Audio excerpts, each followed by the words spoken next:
The ultimate strength, lord Hanuman. Lord Hanuman ji सिर्फ और सिर्फ मंकी गॉड हैं या एक गदा के साथ एक फियरलेस वॉरियर हैं? That's not all what his tattva speaks about, it's much more than that. तो आज हम डिस्कस करेंगे अबाउट हनुमान जी तत्व। The first aspect of his tattva is कि sometimes we don't know about our gifts and we need to uncover it by our own introspection, हमारे खुद के मंथन से, खुद अपने साथ वक्त बिताने से और कुछ मेंटोरशिप से, गाइडेंस के बाद। जब हनुमान जी ने सूर्य को इनटेक कर लिया था एंड उसके बाद उनको कर्स मिला था कि वो भूल जाएंगे सब कुछ until unless it is required for him to remember about his powers. He was unaware about his hidden potential. He was unsure कि वो एक्चुअल में इतना बड़े समुद्र को लांघ सकते हैं एक ही जंप के साथ। तो दैट इज हिज पावर। हमारे में as humans also we also have some hidden potential which we have forgotten from our past life, soul transformations and so much more. हमें जस्ट अपने साथ बैठ के वो मंथन की ज़रूरत है, हमें अपने साथ वो एनर्जी कनेक्ट करने की ज़रूरत है and automatically we are connected to that divine potential, that hidden gift, that thing which we think is impossible, वो हम क्रिएट कर सकते हैं। He also teaches are staying focused. Hanuman ji जब समुद्र को लांघ रहे थे तब उन्होंने काफ़ी चीज़ें फेस की, fears, he faced illusions, he faced demonic obstacles, he faced what not, but उन्होंने एक एक ऑब्स्टेकल क्रॉस किया। आज हम इस दुनिया में रहते हैं तो हम सोचते हैं कि ये ऑब्स्टेकल आ गया, वो ऑब्स्टेकल आ गया, घबरा जाते हैं, डर जाते हैं, गुस्सा मान जाते हैं, हमारे साथ ही ऐसा क्यों होता है, वो एनर्जी में फंस जाते हैं। But Hanuman ji never made any excuse and he just continued because he knew why it is so important कि वो उसको लांघें। उनको पता था कि सीता मैया को मैसेज देना है, सीता मैया का खैरियत देखना है, तो उसके लिए ही वॉज हेल्प बेंट कि कुछ भी आ जाए, कुछ भी हो जाए, वो बस जाएंगे। And on top of that with a smiling face. आप कभी भी उनको देखोगे वो कभी भी ऐसे नहीं, ये वाला नहीं है उनका फेस एक्सप्रेशन। उनका फेस एक्सप्रेशन बहुत ही काइंड एंड हैप्पीनेस से भरा हुआ वाला है। मज़े में जाते हैं, मज़े में चीज़ें करते हैं। अगर मैं इसको और थोड़ा डेप्थ में अगर हमारे कॉन्टेक्स्ट में एक्सप्लेन करूँ, जो वो ओशन है वो है हमारा सबकॉन्शियस माइंड। एंड जितनी रियलिटी हमें बुरी लगती है ना उतनी होती नहीं है जितना हम सबकॉन्शियस में बना लेते हैं। सबकॉन्शियस में इतना बुरा बनाने के कारण ही हम अपने आप को सेल्फ लिमिटिंग बिलीफ में जकड़ लेते हैं। और वहीं हमारी हनुमान जी की एनर्जीज अगर हम अपने आप में एक्टिवेट करते हैं तो उसी चीज़ पर हम सबसे पहले वर्क करते हैं। Hanuman ji is solution oriented.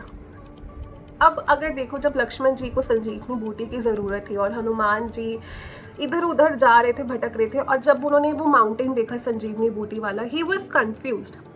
he wasn't like कि मुझे ये नहीं पता, मुझे ये ऐसे नहीं पता, ये वो and all. he didn't went into that zone। वो जो हम अपने साथ सेल्फ क्रिटिसिज्म वाला गेम खेलते हैं, Hanuman ji kept his focus on solution even though when he could feel कि मैं अपने आप को कम कर सकता हूँ, जब उनको पता है कि मेरी ज़रूरत है, अभी I am the only hope, so he made sure कि वो पूरा माउंटेन उठाकर ले आए। तो ऐसा ज़रूरी नहीं कि हम भी अपने ज़िंदगी में माउंटेन्स उठा रहे हैं, बट हम अपने आप को डाउन करके, क्रिटिसाइज करके, अपने आप को डाउन प्ले करके अपने आप को ही ख़राब ना करें।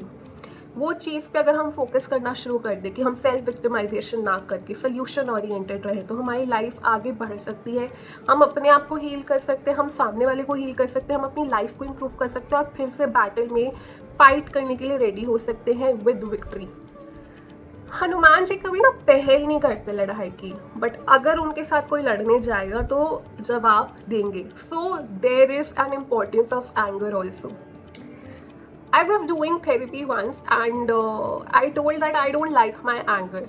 मुझे अपना एंगर पसंद नहीं है। एंड मेरे थेरेपिस्ट ने मुझे ये बोला, आपको कोई भी इमोशन भगवान तब तक नहीं देंगे जब तक वो इम्पॉर्टेंट या वो वैल्यूएबल और मीनिंगफुल ना हो। तो एंगर भी ज़रूरी है, it is a very important emotion. Lanka में उनको ह्यूमिलेट किया गया, उनको उनकी टेल को फायर लगा दिया गया, विच मीन्स उन्होंने खुद अपनी टेल को फायर लगा के लंका नहीं जलाई थी। जब उनकी टेल को फायर लगाया गया, उनको उस स्पेस में लेके गए, तो उन्होंने अपना डिवाइन रेज, जो एक जस्टिफाइड रेज है, वो शो किया। तो आपको भी सहने के लिए ये नहीं है कि मतलब ठीक है एक लिमिट तक हम सह सकते हैं, हम इनकॉपरेट कर सकते हैं, लेकिन beyond a point when things are out of hand and they are just on the path of evil, someone in front of you, you have to make sure that you are building your boundaries, having a divine rage and taking the right action when required.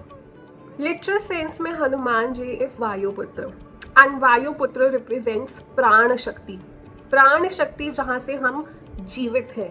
तो हनुमान जी हमारी force, Vitality, हमारा health, हमारा जीने का जो एक जरिया है उसको रिप्रेजेंट करते हैं। He protects us, he takes care of us, he make sure that we never fall in the trap of self limitations. और अपने ऊपर ही जो हम कहते हैं ना काला जादू, प्रोटेक्शन एंड ऑल, सबसे पहला काला जादू तो हमारा खुद का अपने ऊपर है।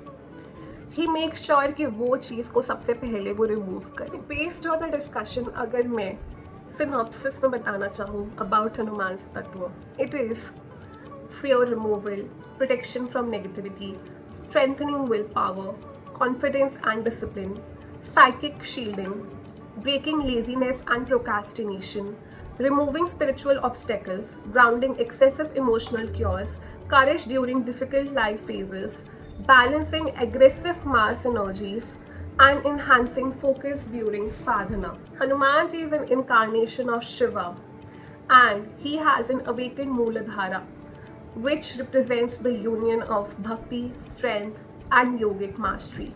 He is both warrior and monk. He is a storm wrapped in devotion.